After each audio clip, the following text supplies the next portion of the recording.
Assalamualaikum warahmatullahi wabarakatuh. Kami dari kelompok 5 ingin mempresentasikan tentang teknik kompilasi analisa leksikal, sintaks, dan semantik.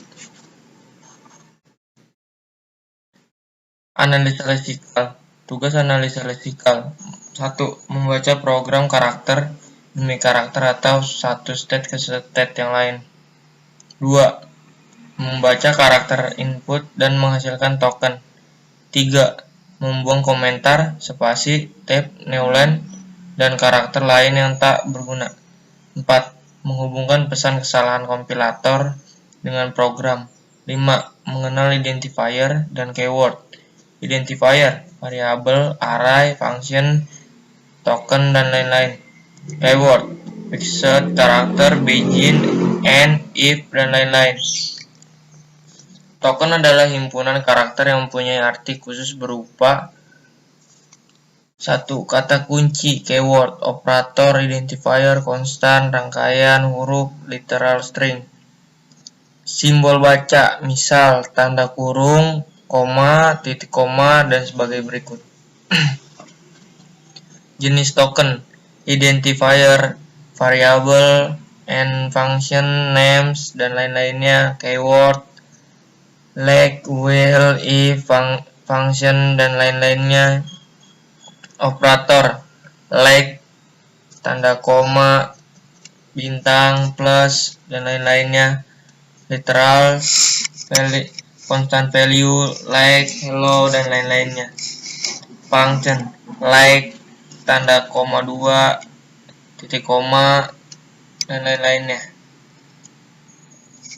Bisa lihat di sini ada contoh kasus.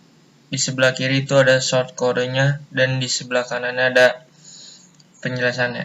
Kayak seperti using include your stream, delimiter, using namespace. Di sini bisa dilihat keyword, using namespace std, function, titik koma 2.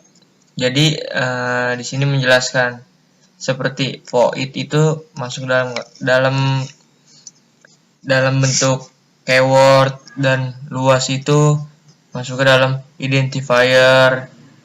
Buka tutup kurung itu masuknya function. Bisa diperhatikan lagi sampai bawah, di situ sama semua. Fungsinya juga ada di situ. Analisa sintak.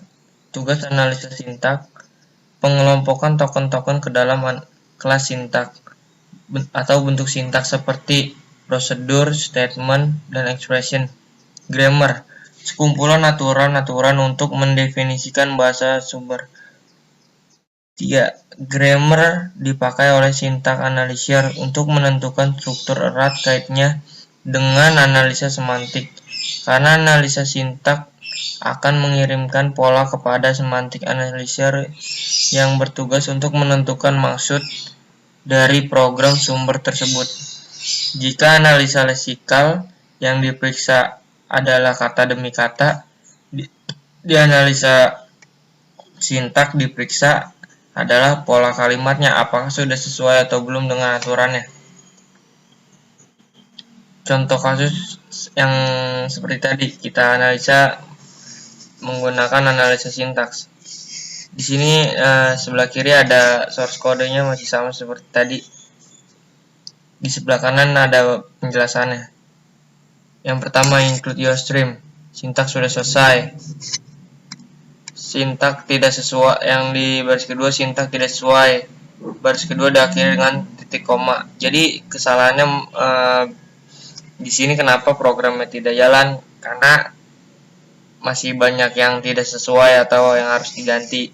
Nanti bisa dilihat seperti di baris 2 dan 3 ini salahnya hanya di titik 2-nya, dan di baris ketiga kurang titik 2 koma. Analisa semantik. Proses ini merupakan proses kelanjutan dari proses kompilasi sebelumnya, yaitu analisa leksikal atau scanning, dan analisa sintaks parsing, bagian terakhir dari Tahapan analisis adalah analisa semantik. Proses analisa sintak dan analisa semantik merupakan dua proses yang sangat erat dan sulit dipisahkan. Dalam analisa sintak, rutin yang akan diperiksa seperti apakah variabel ada telah didefinisikan sebelumnya, apakah variabel tersebut tipenya sama, apakah operan yang akan dioperasikan tersebut ada nilainya, dan seterusnya.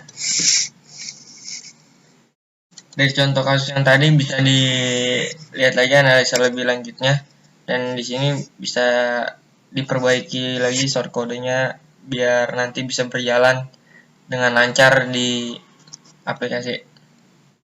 Sebelah kiri kita lihat ini kode yang belum dibetulkan, dan sebelah kanan ada apa aja yang harus dibetulkan dan apa aja yang harus diganti agar short code ini berjalan. Nah, kita bisa lihat hasil akhirnya setelah tadi kita amati di slide yang sebelumnya, itu kita ganti seperti yang tadi, ikuti arahan yang ada di sebelah kanan itu. Kita lihat di sini seperti include iostream semuanya using namespace std. Tadi kan belakangnya titik 2-nya itu masih titik 2 biasa, bukan titik 2 koma. Nah, ini udah diganti, dan yang bawah juga udah ditambahkan titik 2 koma. Nanti setelah dijalankan programnya, keluarlah hasilnya seperti ini yang ada di layar hitam ini. Masukkan panjang, misal kita masukkan 56, masukkan lebar, misal kita masukkan 56, ntar langsung nanti akan keluar luasnya 3136. Baik, cukup sekian dari kelompok 5. Jika ada kata-kata yang salah atau kurang jelas mohon dimaafkan, dan jika ada kekurangan mohon dimaafkan. Wassalamualaikum warahmatullahi wabarakatuh.